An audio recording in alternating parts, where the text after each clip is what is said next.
Welcome back, everyone. Another episode of Stoke Hunters, where we dive into the stories of those who look for Stoke and make sure they have good days. Today, we explore the adventurous soul of Jackie, the visionary behind Summits for Serotonin.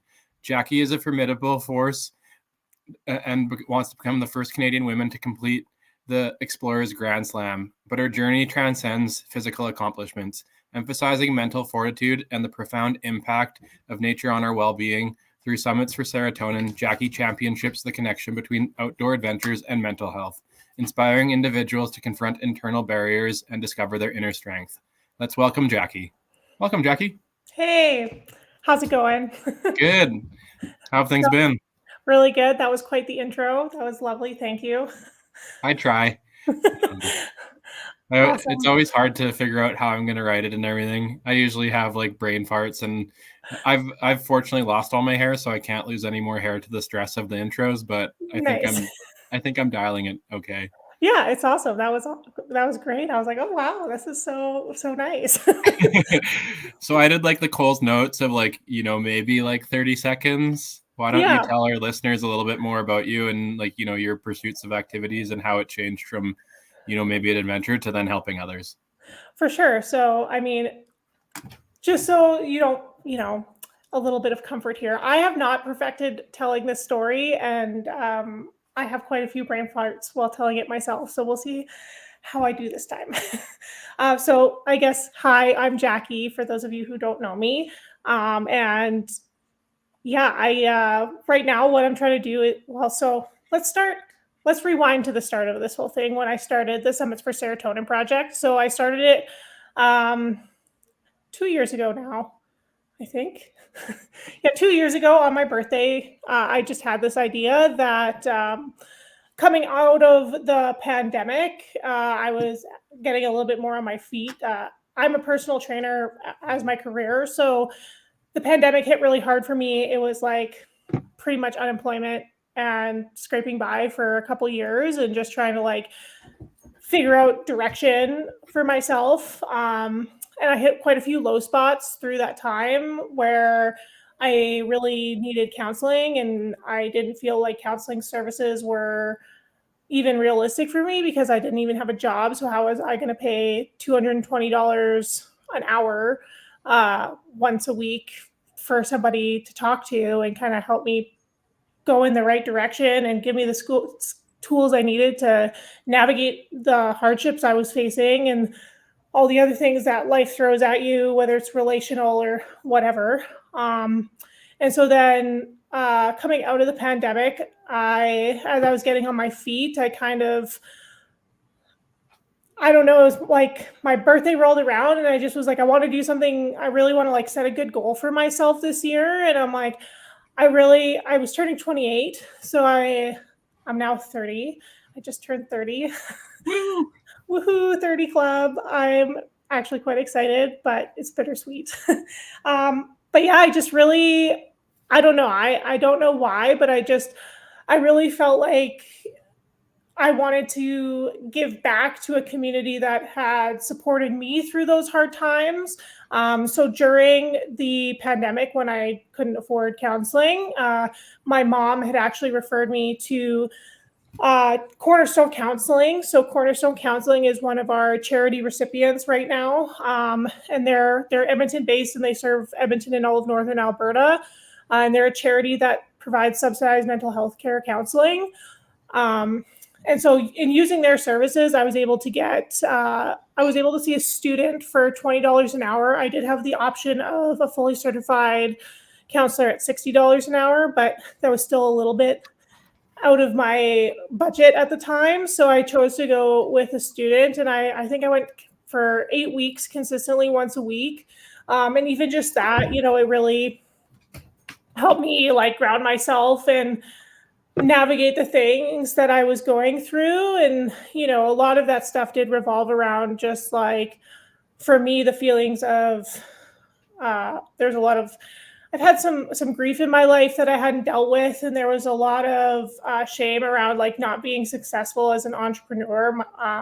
Both my parents have done really well for themselves. My dad's a really successful entrepreneur. And I was like, I just had big goals for myself, and I felt like everything was kind of unwinding, and like the universe was just throwing stuff at me that was like not in my plan, and I didn't know how to handle that. And so once I was back on my feet, I really just wanted to, for me, I wasn't finding purpose in just the things I thought I wanted to do, and I wanted to do a little bit more. And I really just went 0 to 100 and throwing myself into starting a nonprofit. I literally had the idea. I'm like, whatever, like, let's do it. This is like a good thing. It like really excited me. And part of my healing journey that led me to that too was I spent a lot of time in the backcountry. I wasn't like necessarily homeless by any means. Like I was living at my parents' house, but like I was, 28 years old living at my parent. Well, I moved out at like 27 because I came back for college. But I just didn't feel good. And so I would leave a lot. I'd go like spend weeks at a time living out of the backseat of my car. And I would just be living out of trailheads and climbing mountains and like really pushing myself. And like all that time I spent, it just gave me a lot of time for self-reflection. And so I kind of took all of those things and I wanted to put them together. And I was like, I want to start a nonprofit. I want to help people. I want to make all the things that help me more accessible for everybody else. Because I really think that mental health resources are just not accessible at all. Like, especially where we live in Alberta, I can't really, like, I'm still a little bit unfamiliar with how it is everywhere else in the country, let alone I'm sure it's even worse in a lot of other places in the world. But I think the society we live in, there's just a lot more stress and different things we have to navigate that I just don't think we've adapted to that navigation, and we need help. And there's been a lot of division, and I wanted to try and create a space of unity and love and a place where people can heal and encourage people to step out of their comfort zone, because I think that's where we learn the most about ourselves, and that's where you build that self-confidence that helps you navigate all of the mental health challenges that you might be facing. So that's kind of how this came about. So it's been a fast few years. Yeah, and to be honest with you, even as I just came up on my 30th birthday, I did a lot of reflecting, and I've always been somebody who's super ambitious. I set really high, crazy goals for myself, and it's been really hard because I don't feel like I've been able to make the progress I've wanted to with it in the last couple of years. But there's still been so much progress that's been made. Like I really had this idea when I started it that I'd snap my fingers and I'd be, raising all this money and the world would be so happy. But obviously that's not exactly how the world works. And so along the journey of, starting the nonprofit and climbing these mountains, I've also just had to like continue to use those tools that I've learned and apply them to like the challenges that these new goals I've set for myself present. And I really feel like I'm actually quite proud of myself because I've never been able to like reflect and just be proud of all the things I've accomplished so far and be a little less hard on myself about maybe some of my shortcomings. You know what I mean? Yeah. 100%. Yeah. Definitely, I can relate. Yeah. Like, especially with my mom, where like, hardship came in 17 days. Mm-hmm. How I've kind of taken it as, hard, like without hardship, we don't have growth. And there's two ways we can do it. And yeah, sometimes it like sucks so much, but it's like, little baby steps help so much. And yeah, like you said, reflecting and figuring out your purpose, like it makes life so much more enjoyable when you are like, this is why I'm doing this 9 to 5, or this is why I want to do this thing, or we have brain capacities way higher than animals that lift things up and pick them down or drop them down. So it's like, maybe we should start using our brain power to figure out why we want to do something and go and do it. For sure. And I really believe that we're the only people standing in our way of achieving those things and like applying the disciplines required to, start businesses, climb mountains, whatever it may be that like your goals are. It's just like we're the only people that stand in our own way of that. There's, you know, I feel that in a big way with even what I'm trying to do. I'm not, rolling in money, and these mountaineering expeditions are quite expensive, but it's something I really want to do. And thus far, I've funded all my own expeditions, and it took me sometimes working 3 or 4 jobs, but it's because it's something I feel really passionate about. And I know that if I gain enough momentum, I'll be able to leave a really good impact. And it's more about, what you leave behind than what you take with you when you go. And I really want to leave behind a legacy of, just living with love in your heart, and like moving through life just with compassion and understanding. And, I want to inspire people to love themselves, because that's what allows you to love other people. Yeah. Isn't it? It's RuPaul who says in his Drag Race, if you can't love yourself, how the hell are you going to love anyone else? Yeah. Yeah. That is RuPaul. Yeah. I mean, it's true though, right? And kind of what you said is like kind of going back to what you said about your mom, and it's those baby steps, and it just like instantly flicked that light of how many parallels there are for me about navigating mental health and navigating life and the process of climbing a mountain. And I think actually you have that saying, how do you eat an elephant? Or yeah, what is it? Yeah, how do you eat an elephant? And it's, one one bite at a time. One bite at a time. It's the same thing with climbing a mountain. It's like, how do you climb a mountain? Well, one step at a time. And people think I'm crazy because I want to climb some of these mountains like Everest and Denali, and get to the North and South Pole. And like, it seems crazy because you look at it like this one gigantic task. But if you break it down into all just the little things you need to do on the day to day, just, one step at a time, making sure, you're taking care of yourself, drinking your water, making sure you're eating and checking in with yourself, being honest with yourself. Those are the same things that are required to navigate the different things that we face in life when it comes to mental health. Just, slow down. If you need a second, take that second, be like, okay, self-check. What do I need? What do I need to do? For me on the mountains, sometimes I need to ask for a break, or I'm like low on water, I need more electrolytes, whatever. And then in life, sometimes I just need to like take a day off. I need to, process the emotion before I keep moving. And I think that the mountains have given me a lot of the tools, like I said, I needed to heal and to be able to navigate a little bit better going forward into my life and mature emotionally. So, well, especially when you're out in nature and it's a lot quieter than being in a city. It's just you and your mind out there. For sure. And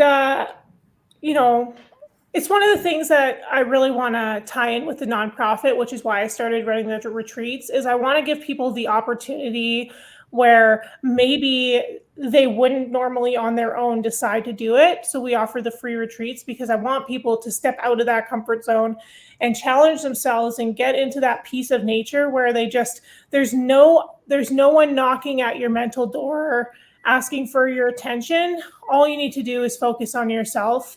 And the things you need to work through. And I've had so many good cries and breakthroughs and breakdowns on hikes. Like, I can't even tell you. It's not like a one-time thing.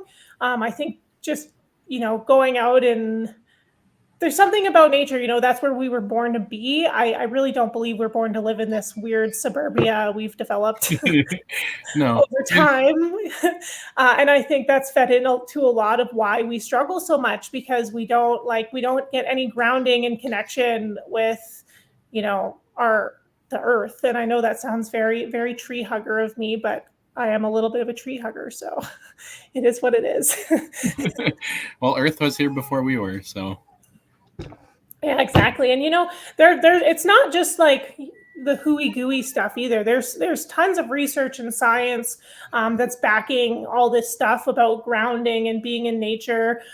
Even with exercise, like I'm a personal trainer, like I said, and all through college, I was struggling with depression then too. And I wrote many papers on how consistent exercise although it takes a little bit longer for it to take effect because you have to be disciplined and to have that commitment and consistency, it does have the same effect as a lot of the antidepressants and anti-anxiety medications that get prescribed. And by no means am I like saying don't go on medication. I've been on medication and it helped me when I really needed it, but it helped me get onto that routine that I needed where I didn't need to be on the medication forever, if that makes sense. Yeah, 100%.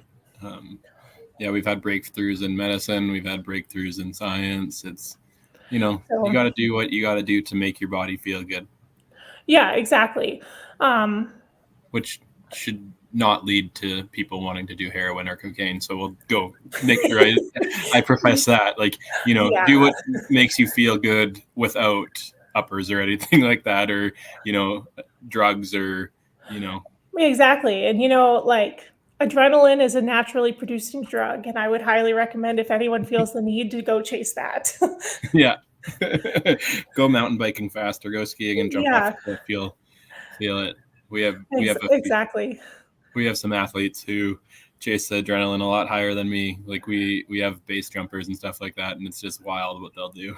Oh, absolutely. Even I rock climb and I ice climb a little bit, and weirdly enough, like I do still get nervous at heights. Like I think it's a very unnatural place for us to be, and so I like have a ton of respect for people like who are climbing these huge walls. Like I don't think I could ever go to Yosemite and do, El Capitan or something like that. I'm more of like a boulderer. I like ice climbing a lot though. But like when you're in that zone of like where you feel life or death, I don't know. I feel a little extra alive in those moments. That's for sure. Well, and I've kind of, I don't know if it's true or not because, I don't know if there's a bigger picture or this or that, but, I think we all have our own time clock. Like I've done some stupid things that probably I shouldn't be here. Other people have done stupid things. Other people haven't done stupid things. And like, the end is just there. It's like, so, you might as well do what makes you happy and, go live a life because we don't know what happens after the lights go out. Absolutely. I totally agree with that. But I also am big on mitigating risk because I mean, deep down, I'm a little bit of a scaredy cat. And so taking on these mountains for me has been like really, I mean, it's built my confidence up a ton because I never imagined I'd be able to say, hey, I've climbed Aconcagua and Kilimanjaro and I'm going to attempt these other mountains. Like I never thought I'd be in a position where I'd be able to say that, but that came from also acquiring skills and mitigating as much risk as possible so that I can do them successfully and safely because I have a lot of big goals outside of, just climbing these mountains. I really feel most of my passion lies in serving my community and these retreats. And so there's a huge motivation for me to, challenge myself and get to really see what the human body is capable of and what we're capable of as human beings. But I think it's equally as important to, come home and continue to fulfill all the other dreams that I have for my life and still live a long life. So there's a bit of a fine line in these high adrenaline sports on that, but it is all about mitigating risk and arming yourself with knowledge and skills. And it makes them much more enjoyable because you're not just, crapping your pants the whole time. 100%. And for those listeners who don't know, what is the Grand Slam and how did you progress from, going out into nature to then wanting to, what kind of like, what were the little steps that made you want to achieve it? Yeah. So I've always been a bit of a extreme person, right from a young age. Well, especially with athletics, I've always really enjoyed challenging myself physically. So I was in elite gymnastics in my youth, and then I had to leave that because of a back injury. And then I got into sports like lacrosse. I was actually nationally ranked in badminton. And then I got into some more extreme sports like dirt biking and then backcountry snowmobiling. And when I got into backcountry snowmobiling is really when I fell in love with the alpine. And that was in an extreme way, we were dealing with avalanches and things like that. But snowmobiling is a very time consuming and a very expensive sport. Not that mountaineering isn't, it's definitely far worse. um, but I think right from a young age, I always had this intrigue with Everest. I don't know what it was about it. I don't think that I always thought I'd want to climb it. I just was always very interested by it. And then as I got into the alpine and that I got more into like hiking, climbing, and though really starting to challenge myself in those capacities. This is kind of cheesy, and I have an interesting story about it, but I'm sure a lot of people have now seen the movie 14 Peaks, where Nims Dai climbs all 14 8,000ers in like 6 months, which I think that record's actually already been broken by Kristen Halira from Norway, or I'm not sure if she's from Norway, but I follow her. She's like, for women in mountaineers, that's just an awesome. Great, good for her. Yeah, like good for her. It was so cool because I watched her try to do it the first time last year, and then to not be able to get her permit for Shisha Pegma. People probably are like, "What is Shisha Pegma? Why are you speaking Chinese?" If you just go and you can follow her, go on her Instagram. She's crazy inspiring. But watching that movie 14 Peaks is really like I've always kind of I don't know. I've dabbled in like watching vlogs and whatever beforehand, but I watched that movie and when he kind of said that anything is possible, I was just like, you're not wrong. And I just like really wanted to pursue something cool. And so I loved mountains, and I just kind of was like, okay, well, what's something I already read about the 7 summits. I have a book of adventure book that I read, and that introduced me to it maybe 10 years ago, what the 7 summits was. So yeah, I just kind of, after watching 14 Peaks, I was like, whatever, I really want to climb the 7 summits. And then as far as the North and South Pole go, where the Grand Slam came in, I just was like, if I'm already doing 7, I might as well make it 9. And I kind of looked into it, and I realized no Canadian woman had ever done it before. And I was like, well, that would be pretty cool. It'd be cool to have the record. The record to me is not like the make or break point of it. I just think it would be cool to be able to say, I've been to the highest and the poles of the earth, but I'll never, ever, ever, I'm not a water person. So there's no bottom of the earth for me. What was the submarine that just went kaploop? Yeah, I don't remember what it's called, but yeah. I don't want to be that. I was like 2 feet underwater snorkeling in Mexico last week, and I was like, I'm terrified. We're good here. I like to go up, not down.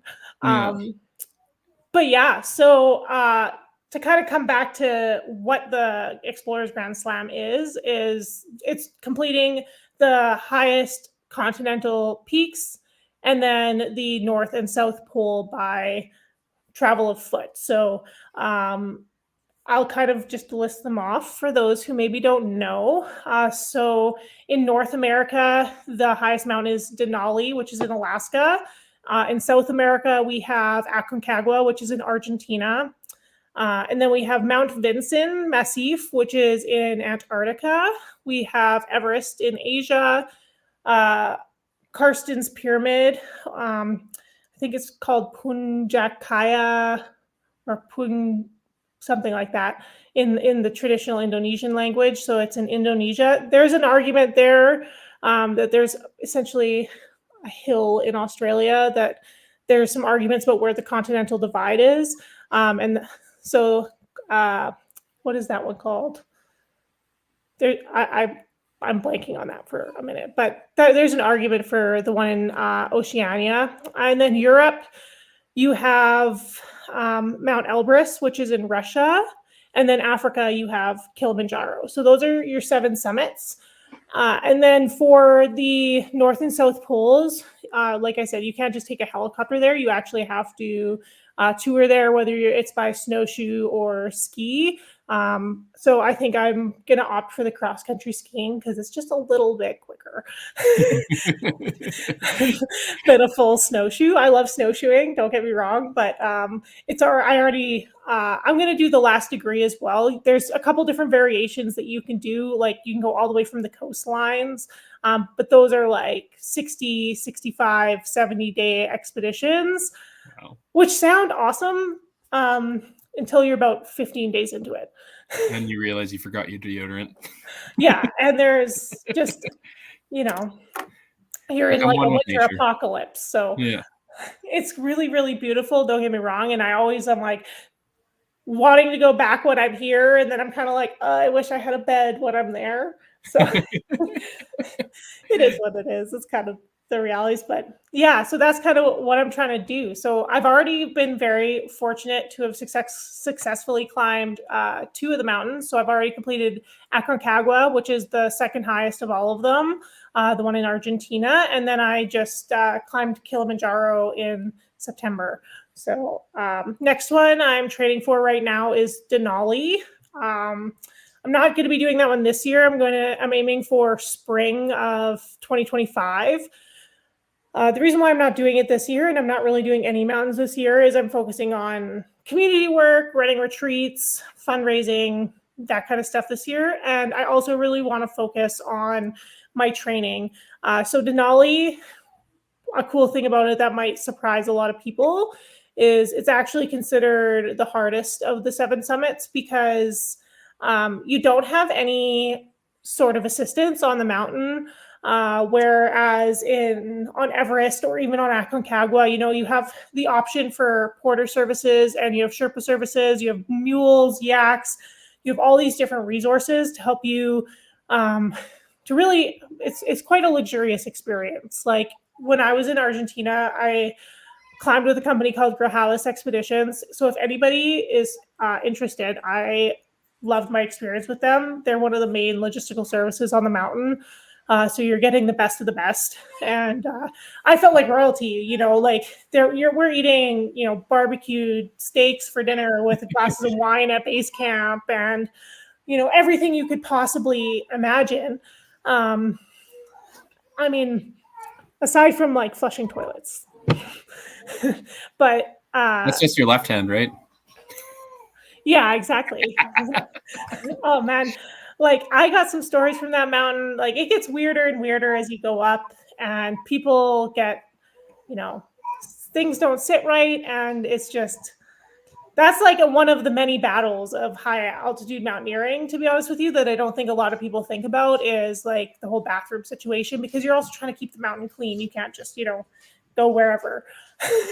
Yeah. So, but with Denali in Alaska, there's no assistance or anything. So it's the most physically demanding mountain of all of them. You're toting probably about 150 pounds of gear, like 120 to 150 pounds of gear, all on your own, because it takes about, I want to say like 16 to 18 days on the mountain. So you're carrying, all your tents, your food, your water filtration systems, all your different layers and, snowshoes, skis, maybe mountaineering boots, crampons, ice axes, you have all this stuff.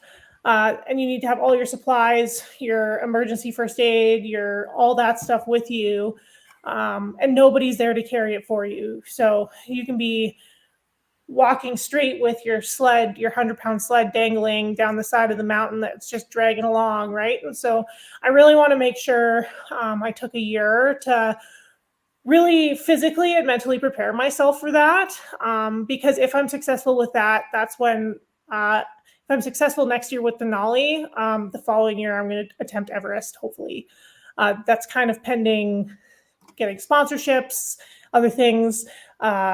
Everest is like $100,000 to climb. So there's that side of it. There's the other challenges involved with mountaineering when you're not, a banker or something,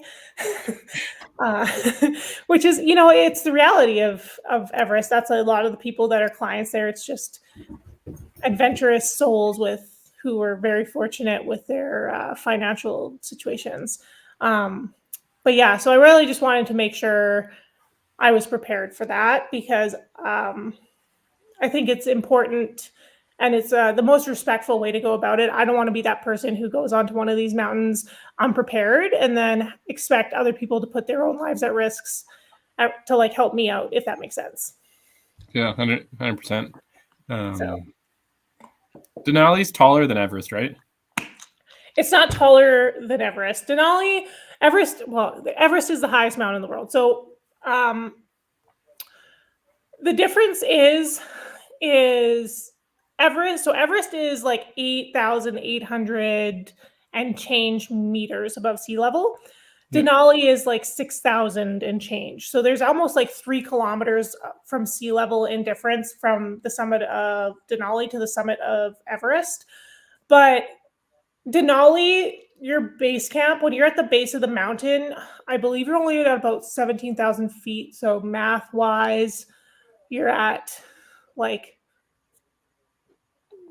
5,200 meters.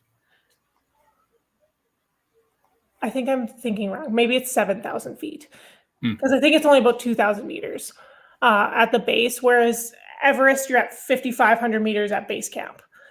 Okay. So it's like the difference from you're starting from a lot closer to sea level and going up, whereas on Everest, there's a lot of different things. Like they're totally different game plans when you're going into those mountains. Denali, you're not really doing rotations on the mountain. So for those who don't know what a rotation is, it's an acclimatization schedule. You need to acclimatize the higher you go, the less dense the oxygen is. And so your body needs to be able to adapt to a lower ratio of oxygen by increasing red blood cells, vasodilation, things like that. And so you go and sleep at high camps on Everest, and then you come down, and then you go up higher, and then you come down, and that allows your body to go up, and then you come down and recover, and then you keep going higher. On Denali, it's not high enough where you're getting into what they call the death zone, which is anything higher than 7,000 meters. So that's typically where 7,000, a little bit over, I want to say it's over 25,000 feet. So it's like 7,000 and change meters. There's no longer enough oxygen where you can survive up there for a long period of time. Your body can't adapt for long longevity survival at that elevation, which is all the 8,000ers in Nepal, Pakistan, those mountains over there. There's nothing like that outside of Asia. The highest mountain outside of Asia is Aconcagua, and it's 6,962 meters. So unless people are experiencing altitude sickness, they're typically not on oxygen. So how that changes when we're talking about Denali is instead of doing rotations up and down, typically you won't sleep at a high camp. What you'll do is you'll maybe do a gear carry up, and then you'll come back down in the same day and sleep at a low camp, and then maybe rest, and you hide caches of food as you're dropping stuff higher and coming back down. Instead of it's basically the difference of 6 weeks of climbing. Wow. To be honest, Everest is about a 60-day, like 2-month expedition, and Denali is like 2.5, 3 weeks. Just because of the adaptations your body have to go through aren't nearly as intense. So Yeah. that's And kind then of some summary of it. yeah. And being a worrywart, or averting or making sure you don't take too much risk. How else do you confront and manage the fear that come with such a high risk adventures? I mean, some of it's just facing fear, to be honest with you. There are some things that, I just, and I think that's kind of why it's helped me so much with my mental health, is just it's helped me understand that there are just some things that are out of your control. And you need to be able to process those and move on with your life because you couldn't change it even if you tried. So Yeah. the biggest thing I do is just I build the skill sets I have because it removes the fear aspect. Like the scary parts for me are it's the fear of the unknown and stuff I haven't done before, stuff I'm unfamiliar with. So just as an example, this summer I'm going and spending a week on Mount Baker doing some crevasse rescue and different like glacial travel experience stuff. I honestly don't have that much experience on glaciers yet. And so before going on to Denali, which is a completely glaciated peak, I wanted to make sure I knew how to self-arrest if one of my team members fell in. I want to learn how to rescue, and I want to also learn to know, like, if I am the one falling into the crevasse, what should I be doing to make myself have the best chance of survival in that situation, because those are real situations that I'll be facing. I also, uh, as I'm doing my physical training, I really try and put myself into a mental situation, like into a mental state that of almost fear or panic. Like I try and think about the things that are scary about the mountain while I'm doing it, because um, there's so much strain on your body and on your heart specifically when you're doing this kind of activity. And to I really I really feel confident that I have the ability to control what my body's doing with the right mindset. And so I try and think about the bad situations that I can witness on a mountain while I'm doing the physical exertion to practice controlling panic, controlling my heart rate, and those kind of things. And doing that has actually served me well. I don't know I don't want to go too dark on the podcast here, but even on Aconcagua, there was incidents happening around me of people getting really sick, having heart attacks, bad accidents, and bad falls that were happening around me. And so it just kind of helped me be able to process those things in the moment and not feel panic, even when maybe everybody around me was panicking. Uh, I reminded myself that I'm in control of what I'm doing, and right now I'm okay. And that's what I needed to focus on at that time to keep myself safe and to prevent me from being the one in that position. Yeah. Do you find that's been the most applicable lesson that you've been able to apply from, your highest peaks to everyday life challenges now? Yeah, I definitely think the controlling the emotional side of it has been the the the most applicable for me personally. I think anyone who knows me, and I have no shame in saying this, but I'm proud of how far I've come. I haven't always, I've been a bit temperamental in my life. I haven't always been able to handle, anger and fear, or I've always been a little bit insecure, which has caused kind of harsher reactions. I think people can relate to that a lot. And I think even people who maybe aren't that way see it when somebody's reacting out of insecurity. And so yeah, I think just being able to control my emotions, and also the confidence that I gained from realizing, how much I'm able to do, and a little bit of just getting older with life, has all really helped me for the most part. Like I think just yeah, the emotional control, because it's hard when I'm trying to think of a good example in my life of I guess road rage. Let's use road rage as an example. I think that's a common thing, like someone cuts you off, or, whatever it is on the road. I think a lot of people can sometimes just get really fed up really quickly. And that's something I've actually seen have it's a small thing, but it's something I'm proud of, that it's shifted to like, it doesn't bother me. And I'm like happily let people in. And I know that seems like a silly reference, but I think it's important to, when you're even in the quiet, like even when you're by yourself in your own car, that you're able to still continue to practice those things, if that makes sense. 100%. And it's, something that is so tiny, but we kind of like it's quickly like, when we have bad days or bad things, if we continue to focus on them and let them like grow, then we just notice all the other negatives in our life. Whereas like, if you can see it, process it, and just let it go, it's like, Yeah. yeah. Well, and it And takes away from you having a good day. Like you're giving away energy to what, you know?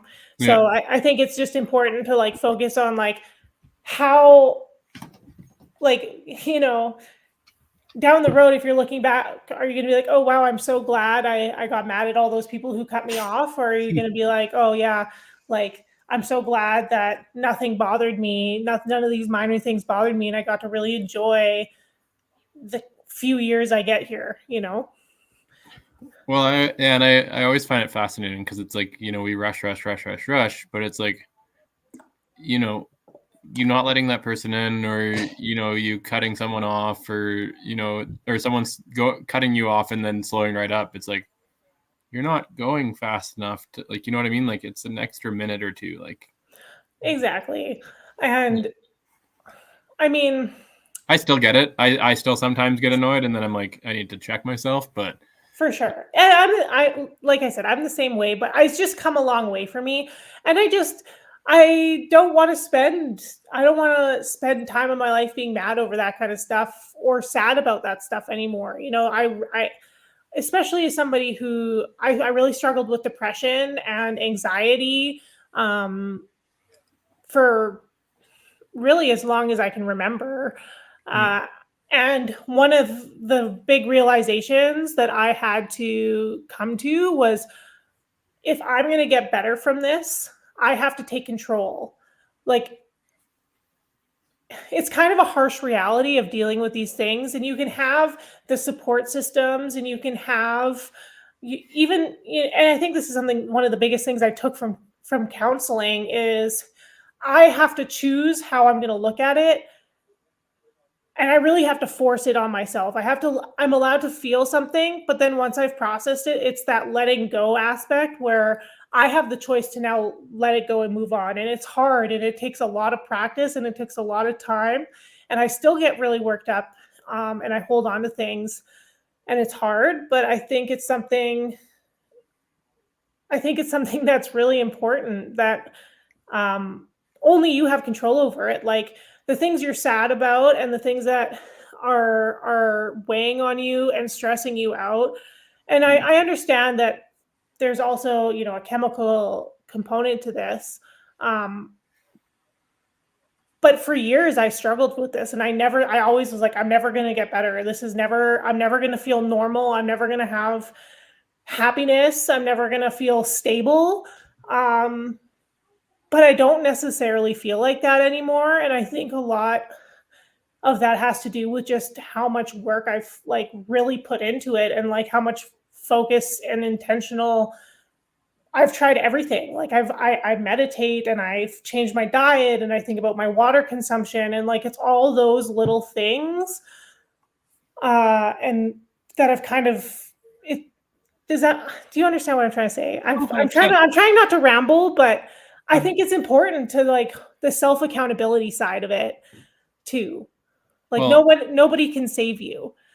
well, and the other thing too, on the self accountability, like I have ADD. My accountability now for anything is I am going to fail this at one point in time. It's not feeling bad about me coming off 30 days, 60 days, 120 days of whatever I'm doing, and then be like, oh, I suck. It's like, no, we all have an off day, we all have this, we just have to come back to it. Yeah, exactly. And have you read the book Atomic Habits? I haven't actually. So it talks about the main like, it talks about habits, and how you like repeat it and it becomes like this. But the big thing that I took away from that book is being 1% better. So he talked about the British cycling team, I think in the 60s or something. They had like never won any races or anything, and then they brought a new coach in, and he focused on these little tiny things that, you know, seem so minuscule that they wouldn't matter. So like they painted all their trucks the inside white so they could see more dust. When they're training, they put on warmer, when they weren't training, they had like warmer shorts so then their muscles stayed more relaxed or whatever. And like all these little things, like you say, like, you know, water intake, diet change, exercise, like these little things that, you know, we don't think can have this big impact, had this massive impact. And then they win the Olympics like 4 years, or like they win all these races like 4 years in a row, and they had never won anything before. Right. Well, yeah, that's like a great example of that, you know. Yeah. And it's tough because we live in this world where every block there's some kind of. I'm sorry for anyone who eats a lot of like McDonald's or A&W, but like it's everywhere, and like I don't care how they market it, it's never going to be as good for you. And I think we all know this, and we lie to ourselves, but it's never going to be as good for you as like a fresh home cooked meal. Like No. it's just never going to be that way. And it's those things are important. Like those are the things that are regulating our hormones. Those are the things that are, you know, regulating our entire body. And it Yeah. does make a difference. And I actually think that's really cool that they were wearing like different shorts for more muscle relaxation. Like those are, I don't know. I love biology. So Yeah. Yeah. They weren't different shorts. They were just thicker so that it really like helped them retain the yeah, heat after they yeah, like that it makes sense. exit. It makes But yeah, it like makes sense. if you're 1% better every day for the next 365 days, you are 37 times better than what you were when you started. Yeah. Yeah. Yeah. But it's about consistency, and you just have to hold true to it. And you have to do it for yourself. Well, and I think a lot of people like, you know, well, actually, I don't know. I've been so active that I don't remember starting things that well, I mean, I guess with mountain biking that was new when I started it. But like for some reason I feel like when we go to the gym, we usually and like, you know, cardio or whatever, it's like we want to do like 30 minutes or like an hour and a half. And it's like if you can't see yourself doing this for the next 20 years, you should probably adjust it a little bit and then add on to it rather than like, you know, yeah, I'm going to go to the gym 5 days a week, an hour every day. Like most people can't achieve that. So why do we, you know, put ourselves in a situation where we're going to fail sometimes? Well, exactly. It has to be achievable. And I think, too, it's kind of shifting the focus of your time to like make that time for yourself, too, is really hard. I think, you know, even me, I definitely have been struggling, honestly, recently with being in the gym because I am a trainer. I spend like hours upon hours upon hours upon hours in a gym. Like I am not motivated to be in To a stay any gym longer. and like working out. Like so I mix it up, and I just whatever I can do sometimes, like I will change the scenery and I will do it however. Like I'll throw a backpack with 70 pounds in it and I'll go for a walk in the river valley and I'll do a bunch of stairs. Or like maybe I'll go to the rec center and I'll like tread water for an hour, and like I just will mix it up. So like if I really am not feeling, I'm just gonna try something new and fun. Like even I'll still go play badminton. I'll try and convince my boyfriend to play badminton with me. Sometimes, a lot of the time he says no. To be fair, I mean it's not for everyone. I get it, and also I was like nationally ranked, so I kick his ass, and that doesn't feel good for him. But I should introduce you to my friend Drew. He was ranked, or he played Team Canada, I think, or Team oh, Alberta sweet. for I badminton. totally I totally would be down for some badminton friends because I go to the rec center sometimes because it's just kind of like everything is there. I'll go on the stair climber or I'll do whatever I need to do so that I've like gotten that movement in today because I'm always going to feel better after. I just need to like mix it up. And I think that's why community sports are actually awesome because it's like beer league sports. It's fun, it's low pressure, but it's a way that you get to be outside most of the time, socializing and being active all at once. And so I'm like a big fan of stuff like that. Yeah, community bike rides, Yeah, you community guys, skating. well, I mean, I know I only think I made it out to like one or two. I think only one actually of the mountain biking that you were hosting last summer, but that was a blast for me. Like I know it was 6 a.m. I was like, perfect. This is exactly what I need. It's like right Yeah. on my way to work. It was great. Like I love Yeah. that kind of stuff. And I like it. The thing that I really have a lot of respect for you is I was really nervous because I think I put a lot of pressure on myself because I played so many sports that I feel like people have these expectations that I'm just going to kick ass at everything, and I definitely don't. And so I was really nervous because I had never really ridden. I just bought my bike for the first time since I was a kid in the spring of last year, and so that was my first time really hitting trails at all. And I was like, not. I was nervous honestly initially when I got there. I was like, oh my god, like I'm gonna be making these guys wait for me. But it was fine. Like I had a blast. Everybody was so nice, Yeah. and I think that's such an important thing is just the people that you go with can make such a big difference about your commitment to it. So Yeah. thanks for that because that was a lot of fun. Of course. Well, like, right. I didn't know mountain biking. People showed me. They could have easily left me. Like, I don't know. I don't know what mountain climbing's like, but like skiing and mountain biking, like there seems to be certain segments of it where they seem to enjoy gatekeeping. Like, we call them Jerry's and we do all this other stuff and we make fun of people for like the gear we use. And it's like, who cares? If they're getting out there and having fun, like that's number one. Yeah, exactly. And I think that that's awesome that you're kind of like breaking down those barriers for people and you're creating a space in the mountain biking community and I would imagine even the skiing community and a bunch of other communities that you're involved in because that's what I'm trying to do. And if you've never been mountain climbing, you should probably come on one of the retreats, I think. That would be fun. When's the next one? So we because of our lovely, warm weather we're having, I Oh yeah.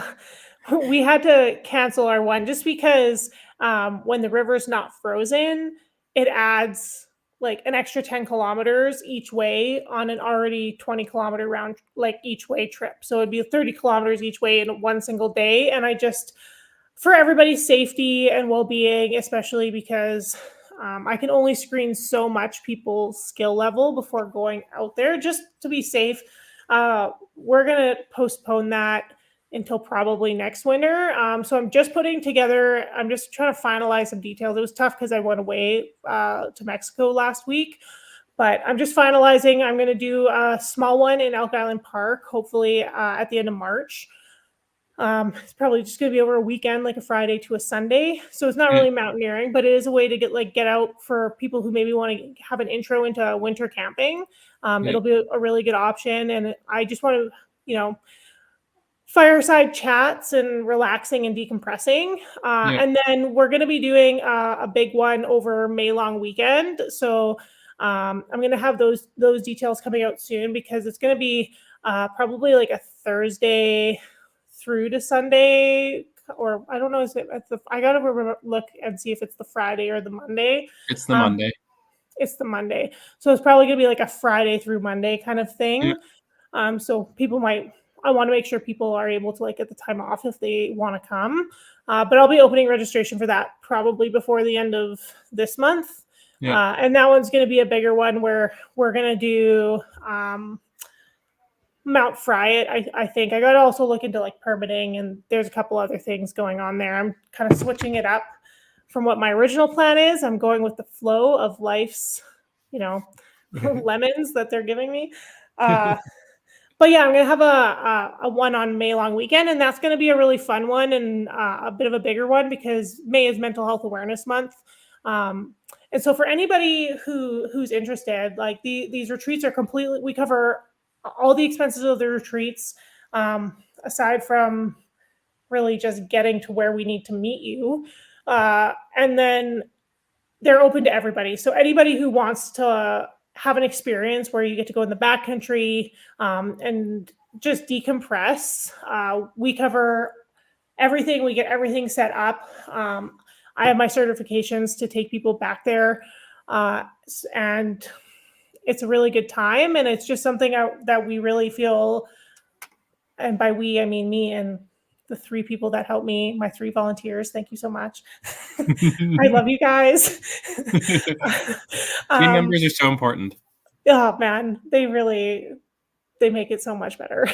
Yeah. uh, but we want to provide these because as much as, even people, for us, for example, we live so close to the mountains, but it's really not always the easiest to get there. And so we really want to provide experiences for people who are kind of having a hard time and need that escape and need that reflection. Like, please reach out to me on Instagram, through our website. My email's accessible pretty much everywhere. Like, or you can come on our mailing list for any of our other events. But yeah, you should definitely check them out.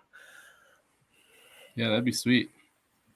Always sounds like I was excited for the march. I'm like, oh, we can talk about it, and then you're like the weather. Yeah. Oh no, I forgot. Yeah, there's like no snow, but what he's talking about, which I'm hoping to host next year, is on Mount Fryatt. There's an Alpine Club of Canada hut, and it's a beautiful snowshoe. And the reason why I like going there, this is the one I'm potentially going to do in May. It's either going to be there or Jacques Lake, depending on weather and conditions. But going out there's something about being in the mountains when they're snow covered.